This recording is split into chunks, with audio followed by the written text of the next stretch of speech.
So in the last video, we covered the cone velocity, and now I will delete this and we will use a new velocity that is inherit. So if I delete, we don't have any velocity, particles just spawning that is fair. You can increase or decrease the radius.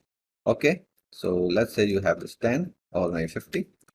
So now if I go here and move my emitter, if I press this and move my emitter, nothing is happening. And this is local. Let's remove this, and now see, it will make trail of particles, but still particles just leaving that trail but not moving at all. So what you want when I move it on the y-axis, particles should move on that axis. Okay, so what you can do, you can take inherit velocity.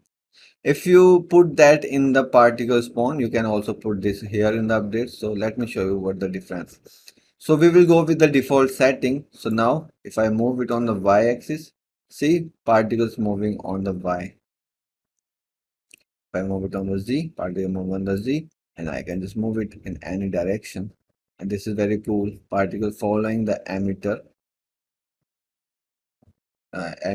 like location. I'm putting some velocity there. So this is the float. This is if you want like just the z, and if I move on the y, nothing will happen, only the z will happen. Okay, you can mask the axis and you can just make this float and just make this value higher or lower to increase or decrease all axes. So if I make this like 10, now see this will follow that very fast.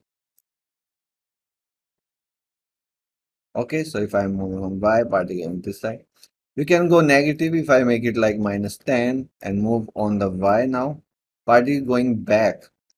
It will taking that axis but not following the emitter. It is just doing opposite. See, it is also very cool in some cases.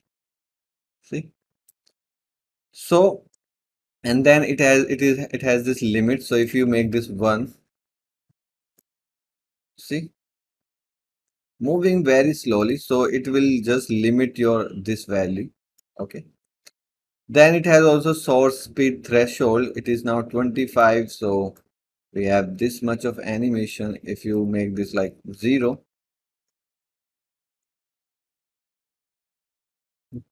I can do like too much. Particle not moving at all because I'm not moving it on that speed. So if you like make this 1000 or maybe 500. So if I'm making moving it slowly, nothing happen. If I'm moving it faster, particle moving. Okay, so you can also use that. So it has these options, and when you move it in here in the update, see the difference. And let's make all this 5. See what is happening. So it's applying on all the particle, whether the particle already left the emitter position, they are applying. Let me make this like 0.5. See, or maybe even less, 0.05. And let me double this. See, sometimes it is useful if you want to use, but basically you need to put it here. But you can also do that because it's updating everything. So I hope that's clear.